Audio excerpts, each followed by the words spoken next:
Hey guys, it's me, Colin, here on the ASCA League channel, and here we are for the Pennzoil Pro Series Race 2 at Atlanta. This is our first mile-and-a-half track of the Pennzoil Pro Series season. We are here to start it out at Atlanta. It was California, but this year it is Atlanta. As we look at our point standings, Daniel Voyles comes in here on top after his win at Daytona.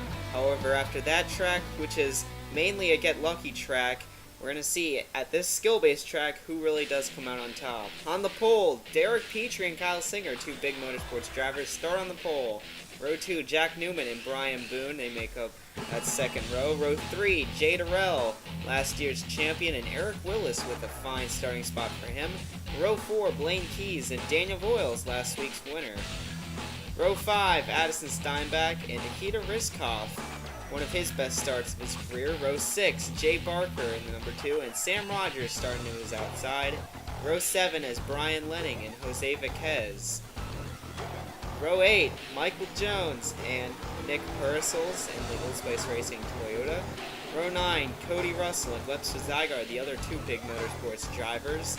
Row 10, Rick Witt for Red Viper Racing and Cesar Chavez for Double T Motorsports. Row 11, Zach Cars and Nicholas Samudio for Raven Racing.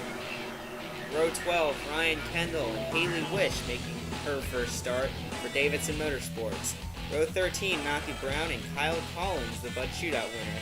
Row 14, Tyler Selspin and Arsha Sain, one of the Maybe Duel winners of the season. Row 15, Joseph Strigley and Cole Baker, glad to see him back in the race.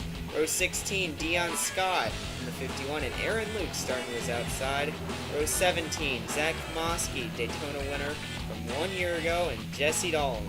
Row 18, Brock McMahon and Daniel Maxwell, Row 19, John Gilbert making his first start, and William Brock, who had a successful day at Daytona. Row 20, Ryan Dunn, starting way back in the field, and Carson Scott, runner-up at Daytona. And Row 21, John Cittadino and Allison Davidson, both making their first starts. Here are the people that did not qualify, and here we are, getting set to go racing. Green flag is in the air!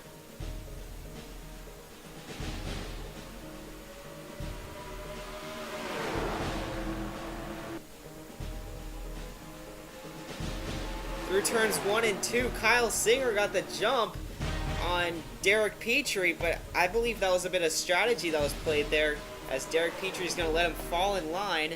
We see Jack Newman right there in the 7 car, right in line, third on the inside. He's going to pass Brian Boone, and now it looks like the top 3 are going to be single file. This track not known for much 3-wide action, so this track is more skill-based to see exactly who has the fastest car and who can make their way around it quickly enough. Like Daytona is a pack racing track, this track is mainly based on skill. We're seeing Kyle Singer here up at the front. Singer is a driver who's just looking for a good run, and qualifying up front is definitely one way to prove his success in the series. He hasn't really had a good season in Season 1 or Season 2 where he ran full-time, and he's one of the earliest drivers to sign up, and really it's just been a surprise he hasn't found more success. I mean, last year was terrible for him. We're looking at Daniel Voyles here, winner at Daytona, and Voyles was fast all speed weeks, and he actually has been here too, so Voyles' car looks just strong all around. The DeWalt scheme for this week, as it's the first time we see him not in that classic white paint job for him. Actually, not just a paint job, it's just a flat white car, but it's a tribute to his very first paint scheme, where they requested what kind of paint do you want, because the sponsor DeWalt and Synthos asked him, and he said, you know what, we can go with the white plain car. And that's actually what they ran with in the entire Season 1. And Season 2 and Season 3, obviously, they branched off to others. But they run that scheme just as a remembrance of their first season, where Voyles did very well. We see Durrell has actually taken the lead up here. And, little contact there as Blaine Keys gives the 43 the bumper. And on through for the 60 car. So the Hoffman Motorsports entry is now on the top. And Jay Durrell now back to second. Zach Cars has made his way up here in the Miller Lite Toyota. I believe he started around row 10 or row 8, somewhere in there. So the 98 car making his way up as well. And looking deeper in the field, we got a caution here. Caution on the track. And I believe it was about midfield. I saw a big gap in the pace car is going to pick up the field here. And we're going to go see what happened here as the first caution of the day comes out. It's going to involve Michael Jones, and wow, the 08 car looks like just dumped him. That was a little bit too late in the action to see exactly what happened there, but Michael Jones looks like he just got taken out. Yeah, Brock McMahon just drives it way too hard there, and he couldn't keep it on the bottom. Probably fighting a tight car, so gonna have to see if he can fix that this run. As the cars come down pit road, we saw a bit of shuffling as Jay Darrell got shuffled back, but for now, out front, it's still Blaine Keys in that 60 car. And Keys running that 60 car. He's been with Hoffman Motorsports since season 2, but before that, Moog has always had a part in Keys' career as he was a co-sponsor for the 49 car. I believe, if I'm remembering correctly, it was the 49 that he drove in season 1 part-time. So Keys has had a long relationship with Moog, and they continue to in this season, obviously giving him a great showing as Blaine Keys has made his career an outstanding performance as he's moved up the ranks.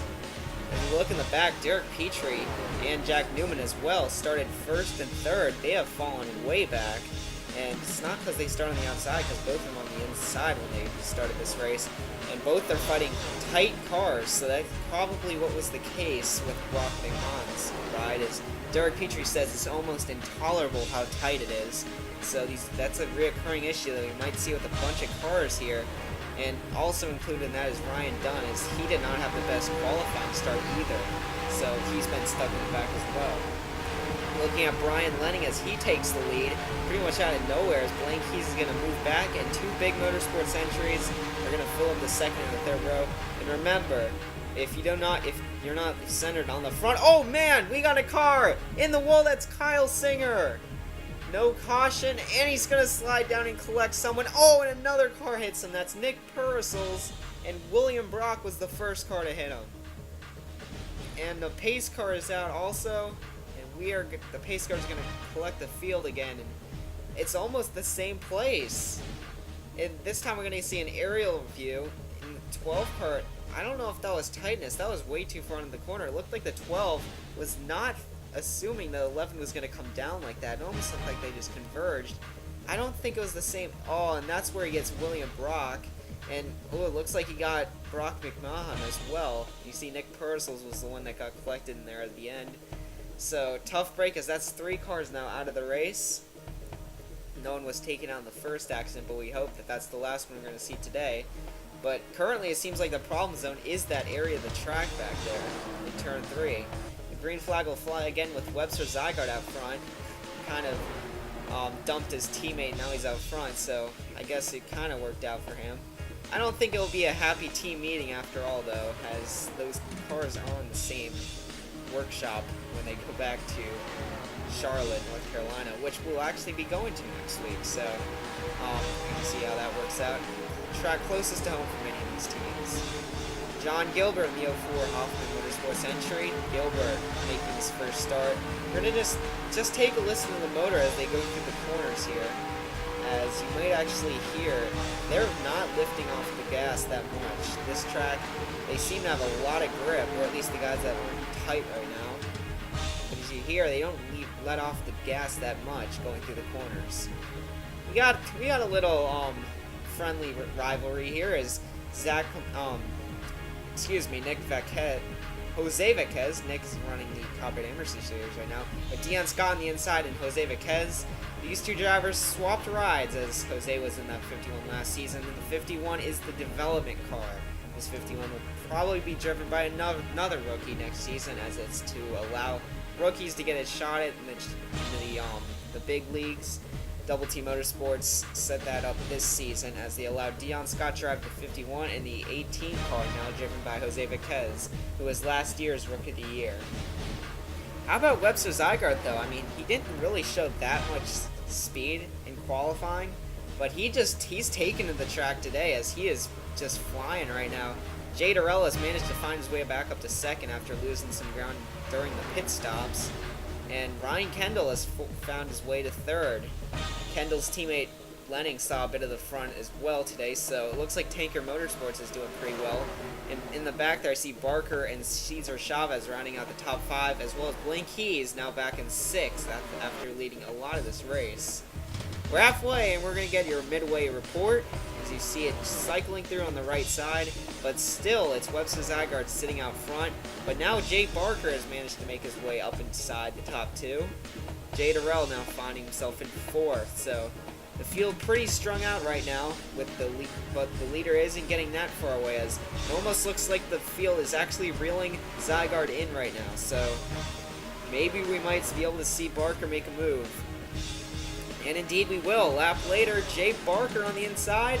Zygarde will close the door. Obviously not tight on that car. But Zygarde is going to hold the lead. However, I believe Barker has the quicker car. We're going to see, can he make a move down the backstretch? He will. The Vance Chevy to the inside. And Zygarde not holding back. And he's going to fall in line there. Well, actually, Kendall is going to get underneath him. So Zygarde's going to fall back here.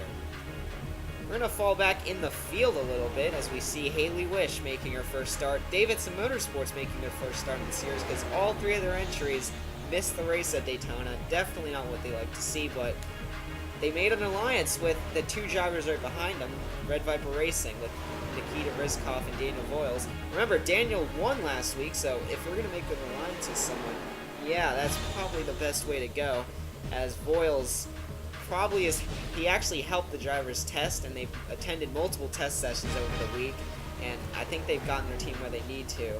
However, Mackenzie Rustin still needs a little work, as he's the only driver in the team not to make the race.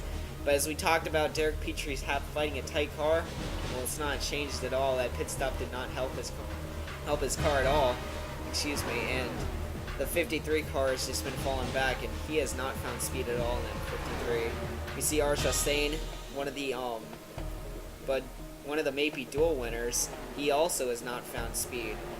Oh, and that's the car going down pit road. That's Webster Zygarde. He was your leader, and now he's going to come down pit road. Following him looks like last week's winner, Daniel Voyles, Brian Lenning, and then looks like Brock McMahon. I believe that is Jesse Dalton. That was Dalton. So as you see the rest of the field coming down now, there's your leader, Jay Barker. He's going to find his pit stall. Cole Baker, Sam Rogers, Ryan Kendall, Nicholas Smoody also finding their way in. And now we have a top 3. The top 3 is now in a breakaway position, and that is consisting of 3 legends in the series, Jay Durrell, Jay Barker, and Webster Zygarde. These 3 way out front of the rest of the field. And so the 43 looks like actually does get the lead here, so Jay Durrell is going to be the winner on pit strategy. But how about this? This is 4th and 5th. And if there's any doubt that Maui Motorsports switched to Toyota was a bad thing, they will think again, because they got 2 drivers up here running 4th and 5th. So definitely don't count Maui Motorsports out, obviously. Eric Willis and Sam Rogers, both drivers just getting the experience and now starting to become a little bit known as veterans, as they make their way through the years and trying to build experience in this series. As we see, this is actually off the back of Arsha Sane. Arsha Sane did not have a good pit stop, and now he's going to be the first car to fall a lap down. So not what the 9 car wanted, as we thought he was going to be a fast car today, but apparently not. And looks like Webster Zygarde's going to have a hard time getting by him. Zygarde will make the move now, but look out now. The 43 car underneath the 2, so Jay Durrell now underneath Jay Barker. The 2 Jays are battling it out front, and it could come down to these 2. However, I believe we are going to see another round of pit stops. It's going to be close, but I believe we will see another pit stops round as we see, oh no! It looks like John Cittadino is really slow on the track. He held up Brock McMahon a lot. Kind of karma coming back to get the 08 cars. He was involved in that second accident, and he just got held up there. Here looking at Carson Scott, who had such a great speed weeks, and it's a shame that he's not running well here today, but obviously we know who's the best super speedway ringer now, because that 02 car definitely holds it, and he's only a rookie, so definitely some great things to see out of this young gun, but obviously right now he's not really liking Atlanta. could be facing some tight issues, but currently over that specific radio, none have been reported, so looks like just a slow day on the O2's end. And Zygarde, how about slow? He's actually fallen off the top 3, which now consists of Jay Barker, Jay Durrell, and Arsha Sane, the lap car. So while Arsha Sane seems to have been very slow, but it seems like he's actually picked up with the leaders, and actually it seems like the draft may be coming into play here, so that could also be why the 9 cars picked up his pace. Michael Jones involved in that first accident. He's going to get put down a second lap now. So Jones's day is not going to plan as that 47 blackout car for SKF. Not how he wanted to show it off today, but you know, there were only race 2 in, so the driver's having a bad day today. It's not the end of the world. This is only the second points race, and Derek Petrie obviously definitely happy about that because it's not gone to plan for him.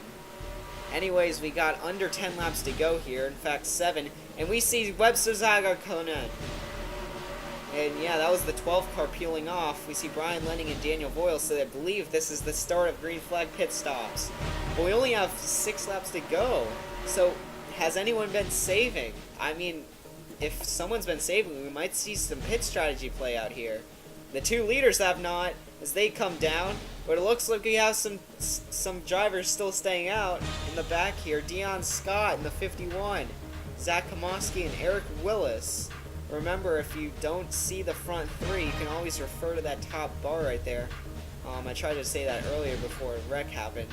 I'm sorry I didn't say it till now.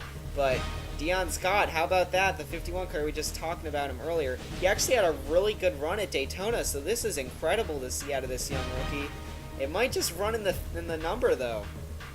And this looks like 2 more peel off. Instead, now we have 3 cars left on the track that haven't pit yet.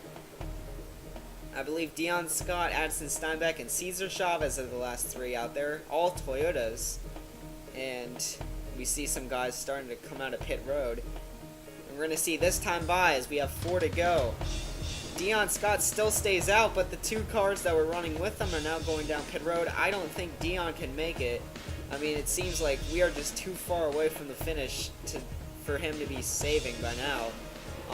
We're looking at Jay Barker here. He will pick up the lead if Dion goes down pit road. And Jay Durrell behind him in a hot pursuit.